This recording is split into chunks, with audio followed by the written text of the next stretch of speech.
Gusto mo bang magkaroon ng video introduction kagaya nito?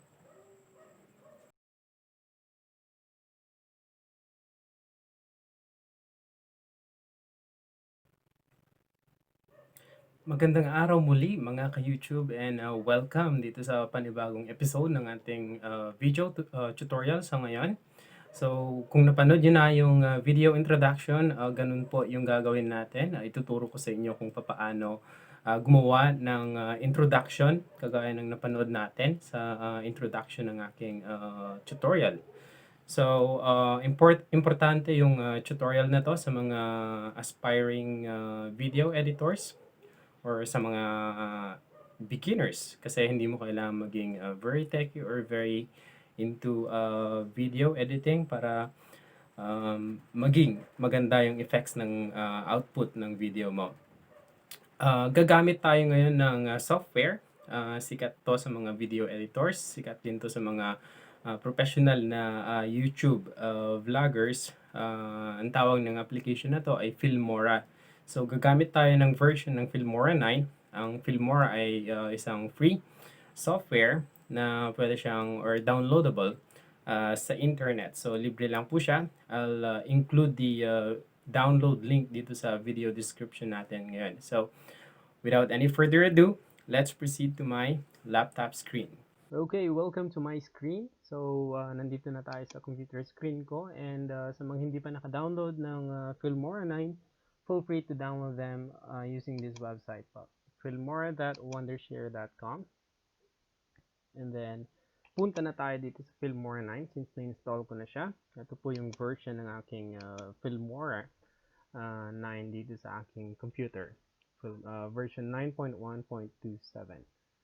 So, close na natin and umpisahan na natin. So, punta tayo dito, sample colors. Ito siya. Click nyo lang and then kahit pili kayo ng color na inyong preference but black. Since tutorial lang naman to, I would choose the black one. And lalagay ko siya sa layer 2 kasi magagamit natin yung layer 1 mamaya.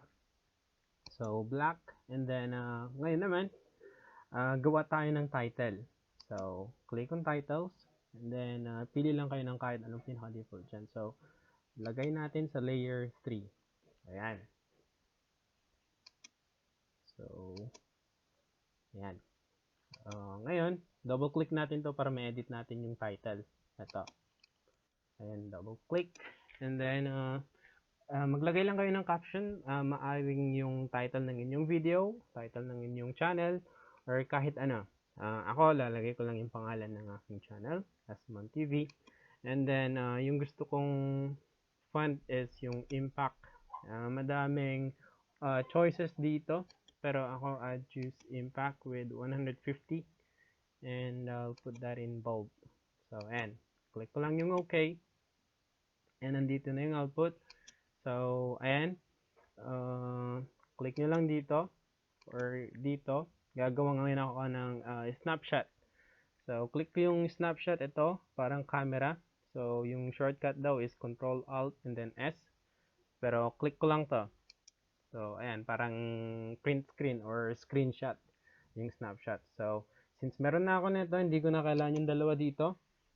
Delete ko na tong dalawang to. So, highlight ko lang silang dalawa. Then, right click, delete. Ayan. Ito ngayon yung bababa ko. Drag and drop lang siya sa layer 2. Yan, nasa layer 2 na siya. Unang titignan natin yung duration. Tingnan natin kung gaano kahaba magpi-play yung ating introduction. So, right click nyo lang siya and then piliin nyo yung duration. Ayan, duration. So, yung duration niya is 5 seconds. Ako, I would put 3.5 seconds siguro. 3.5. Ayan, 3 seconds and 50. So, ayan, 3.50 seconds. Na-click ko na siya. Right-click natin ulit ito. And then, crop and zoom. Ayan, crop and zoom.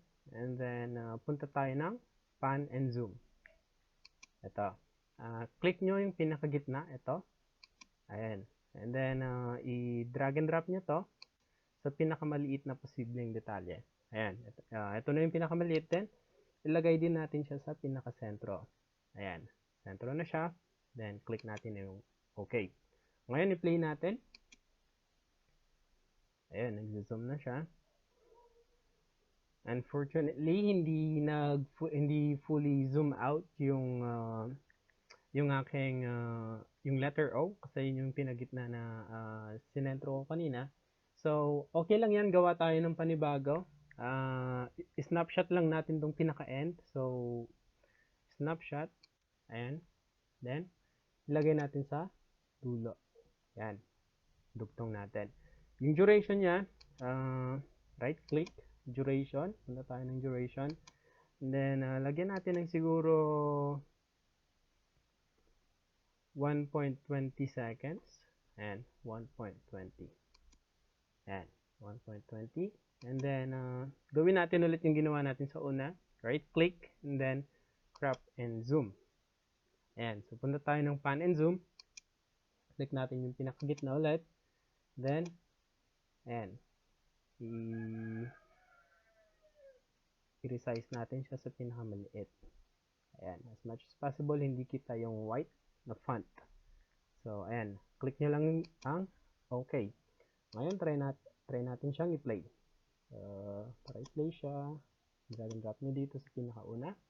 And then, click play.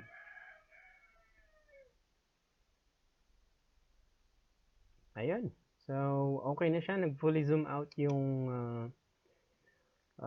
aking font or yung aking caption. So, susunod na gagawin natin, punta tayo dito sa una. Double-click nyo lang ito.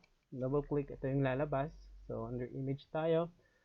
Punta tayo dito sa composting. Naka-check siya by default. So, sa blending mode, palitan natin ang normal into multiply.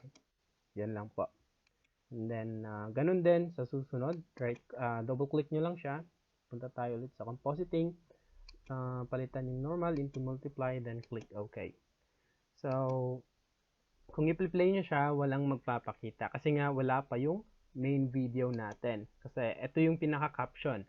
Yung gagawin natin ngayon, mag-import tayo ng ating video. So, possible na ito yung inyong video. Of course, yung pinaka-video. So, para gawin ito, mag-import natin yung main video project natin. So, punta lang kayo ng file, import media, and then import media files. So, may dinownload ako kanina. Ito. Ayan. So, drag and drop natin to. Ilagay natin to sa layer 1. Ayan. So, i-cut ko lang hanggang dito. Ayan. Ayan. So, ngayon try natin i-play. Tingnan natin kung gaano kaganda yung ginawa nating making project. You know? Ang ganda. Ayan. So, ganun lang po kasimple yung introduction na gagawin natin. Although it will, yung intro na yan, it will only take a few seconds, but it will really help you a lot in creating a good visual effects dito sa video mo. So, mas magandang visual effects, mas maganda or mas madaming possible na manood sa inyong video. So, yun lamang po yung tutorial. Ganun lang po kasimple. So, for more updates, please hit like and subscribe. I'll constantly upload some video tutorials like this and other technical stuff that can help everyone. So, again, if you like this video, please hit like and subscribe. And I hope you all have a wonderful day.